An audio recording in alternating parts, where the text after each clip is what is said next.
What's up, y'all? That is a giant redwood stump behind me. That tree was probably over 350 feet tall. And guess what? There's no giant redwood trees anywhere around here left because they were all clear cut down. And then this area was aerial seeded with Doug fir. And the Doug fir seed had rodenticide sprayed on it. So when it landed, they didn't want anything to eat the seed. So after they clear cut the forest, and then there was some survivors, like some animal survivors, and if they wanted to eat the seed, then they died because it was covered in rodenticides. How did something so terrible like this happen? I mean, this is what much of the forest in the West looks like. We only have 4.6% of the old growth redwood forest left. This used to be an old growth forest. Now this is a skinny tree forest dying to catch on fire. It's not even growing anymore because they've all gotten so tall and they have hardly any leaves that they're not making enough photosynthase to keep growing. So we have to remove these trees some of these trees in order to get them to grow again, in order to get some sunlight on the ground so that there's food for animals. How did it get so bad? I mean, it's really bad. This is a 911 emergency. You've seen all the fires.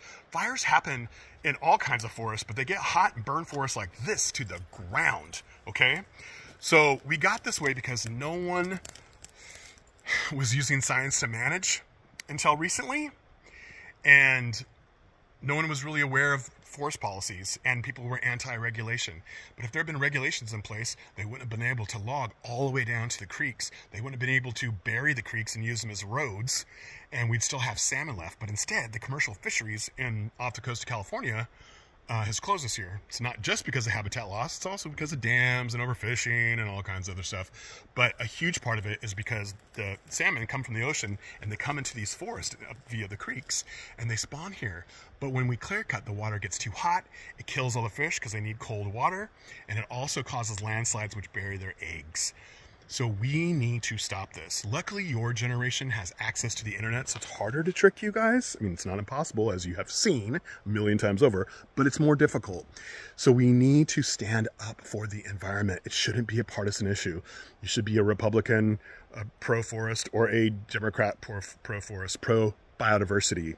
We can use what we learned in science after all these years of destroying the forest to do better, more sustainably, and we can finally listen to the indigenous people like the Tolowa, whose land I'm on right now, and their traditional ecological knowledge, TEK practices, is what kept this area like an Eden for thousands of years. And then just in the last 150, we trashed it. We, meaning Americans, the non-natives that came in this area, didn't have a connection to the land and was just trying to get rich quick. Well, it worked. Those people got rich quick and they're gone. And so now we're stuck with the bill for fires. We have no fish.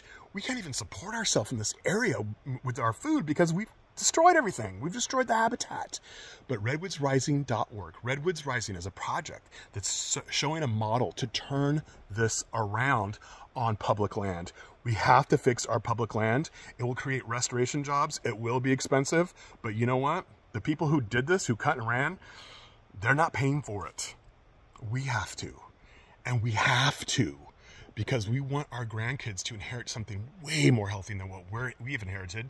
I was a commercial fisherman in one season. I can't be a commercial fisherman here. There's no fish, okay?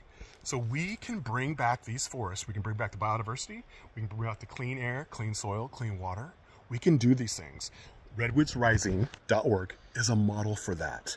And there's a lot of other good TikTokers on here, TikTok people, who have great videos about how to do sustainable forestry. And I hope you check them out because we need your help.